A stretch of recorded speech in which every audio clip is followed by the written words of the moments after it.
주님 평화. 네, 오늘은 하느님 자비주일입니다. 하느님의 무한한 사랑과 은총과 자비가 늘 여러분과 함께 하시길 빕니다.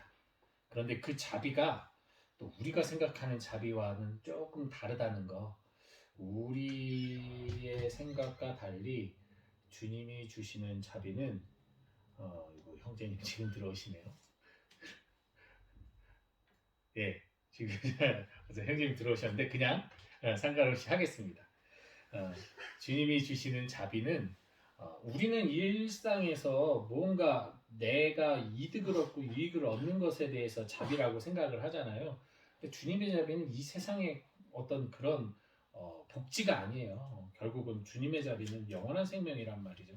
오늘 요한복음의 마지막 부분의 말씀처럼 예수님께서 메시아시고 하느님의 아드님이심을 우리가 믿고 믿어서 그분의 이름으로 생명을 얻게 하는 것, 구원을 받는 것이 하느님의 자비라는 거. 그래서 우리가 또 자비를 베푸소서 할 때는 항상 뭔가 이 세상에서 막혔던 것이 뚫리고 거부되었던 것이 수용되고 뭔가 채우고자 하는 것들이 채워지길 바라는 게 우리의 자비라면 그것하고는 조금 거리가 있는 자비라는 거 좀 기억하셨으면 좋겠습니다. 사실 오늘 복음 말씀이 참 재밌는 게 유일하게 네 복음서 중에 요한복음만이 토마스 사도를 마지막에 집어넣고 있습니다. 사실 내일 축일이시죠? 우리 마르코 복음사가 어떻게 보면은 가장 예수님 시대하고 가까운 예수님 살아생전에 뵀을 수도 있는 요한 마르코, 베드로 사도의 영향을 많이 받아서 글을 썼는데 가장 먼저 쓰였기 때문에 어떻게 보면 그 복음 잘 읽어보면 문장이 거칠어요. 상당히 정제되지 않은 느낌? 뭐 문체가 화려하지 않습니다.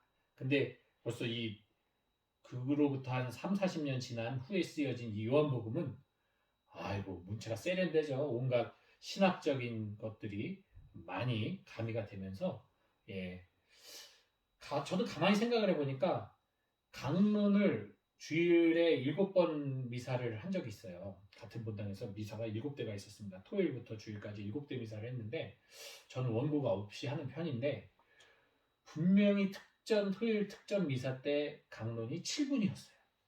7분이었습니다. 상당히 핵심적으로 잘했었는데 주일 저녁 7시 미사를 할 때쯤에는 강론이 23분인가 4분이 되더라고요.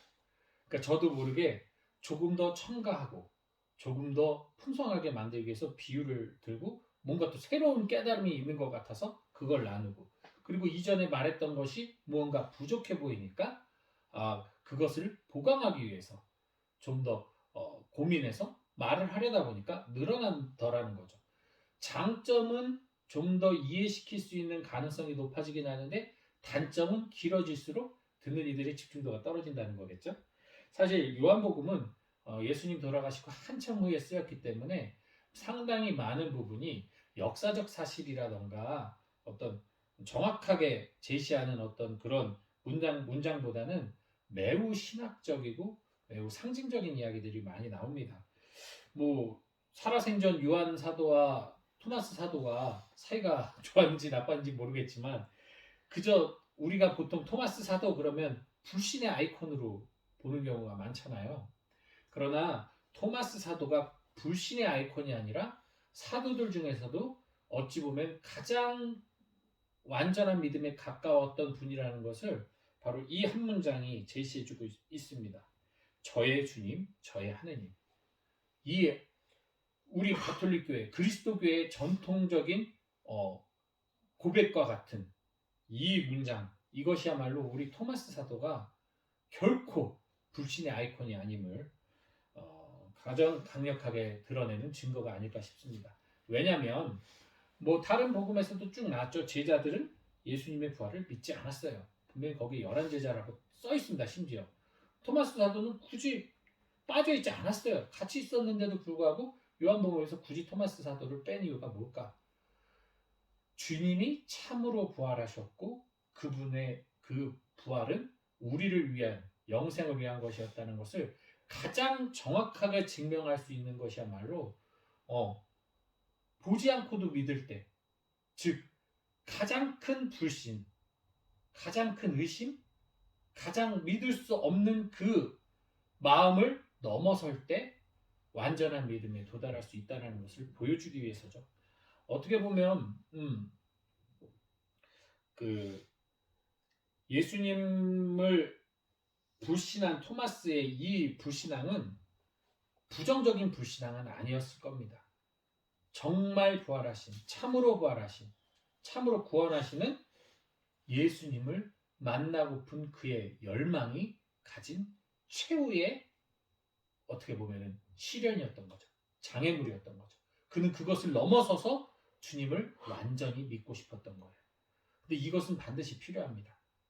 이것 어떻게 보면 불충이처럼 보일 수도 있고 시련처럼 보일 수도 있지만 이것이야말로 우리가 하느님을 더욱더 가까이 받아들이고 믿는데 필요한 장애물이라고 생각합니다. 마찬가지죠. 예수님에게 가장 많이 말실수하고 가장 많이 잘못했던 베드로 사도가 오늘 제일 독서 보면 마치 예수님이 공생하실 때처럼 활동을 하고 있잖아요. 예수님이 누구를 사용했는지를 잘 보십시오. 사실 예수님도 마찬가지입니다. 예수님이 결심을 하고 당신이 죽기로 결심을 하고 갈릴레아를 떠나 예루살렘으로 제자들을 끌고 마지막 전도여행을 떠나실 때 예수님은 눈에 말씀하셨어요. 나는 사람의 아들은 고난을 받고 죽었다가 살아날 거라는 것을 아주 담담하게 당연한 듯이 선포를 하셨습니다. 결심을 굳히셨기 때문에 후회도 없었고 두려움도 없으셨어요. 그러나 예수님 스스로가 마지막 최후의 유혹을 허락하시죠. 겟세마니 동산에서 이 잔을 거두어 주시기를 바라고 피땀까지 흘리시면서 최후의 유혹을 받으신다는 거죠. 그리고 그 유혹이 예수님이 참으로 돌아가셨음을 더욱더 증언하는 강력한 증거가 됐단 말이죠. 마찬가지입니다. 우리들은 신앙생활을 하면서 주님을 더욱더 믿게 해달라고 기도하지만 정작 그 믿음이 우리가 세상을 더 잘 살기 위한, 즉 하느님의 자비로 행복하게 기쁘게 아무 사고 없이 살기를 바라는 우리의 마음이 그 안에 들어가 있다면 둘 중에 하나는 우리가 선택을 해야 되는 거예요. 하느님께 더 완전한 믿음으로 다가가고 싶은 건지 아니면 그냥 잘 모르지만 하느님의 은총 속에서 이 세상 호의호식하고 살다가 구원을 받을지는 안 받을지 모르겠지만 그렇게 세상을 떠날 것인지 이 둘 중에 하나는 우리가 선택을 해야겠죠. 두 가지 다 가질 수는 없습니다. 다시 말씀드리지만 하느님의 자비는 이 세상에서의 공락이 아니라는 거예요. 그렇기 때문에 우리는 이번 코로나 3년간의 이 시기를 통해서 이 복음 말씀 하느님의 자비를 좀 더 깊게 성찰해 보아야 할 것입니다. 일상적인 주일미사 한번 거르지않은 기쁘게 나름대로 신앙생활 잘하면서 살아온 많은 사람들이 있습니다. 큰 어려움 없이 기도 열심히 하고 또 하나님께 축복받고 살았다고 생각하는 많은 사람들이 코로나19의 여파로 성당을 나오지 않고 하느님에게서 등을 돌리고 신앙생활을 더 이상 하지 않는 이들이 많아요. 즉 평범하게 신앙생활을 하는 것, 어떤 어려움 없이 신앙생활을 하는 것은 외부의 어려움이 닥쳤을 때 쉽게 놓아질 수도 있다는 거예요. 오히려 저도 마찬가지지만 저도 극심한 시련, 죽음의 위험에서 주님을 만났고 그 덕분에 지금 이곳에 이 자리까지 올 수 있었어요. 그것 없었으면 저도 언제든 내 입맛에 맞는 하느님을 찾아 이곳을 떠나서 개신교로 갔던가 아니면 하느님을 믿지 않는 다른 어떤 신앙생활을 했을 수도 있습니다. 그 시련을 넘어설 때 그러나 그것은 부정적이 아니라 아주 희망을 가지고 하느님을 더 사랑하기 위한 그러한 불신을 넘어설 때 우리는 좀 더 완전한 믿음, 완전한 사랑에 도달할 수 있지 않을까 싶습니다. 어쨌든 오늘 하느님의 자비주의를 맞이해서 여러분들도 그분의 자비 속에서 그분의 은총 속에서 우리들의 신앙을 다시 한번 돌아보도록 합시다.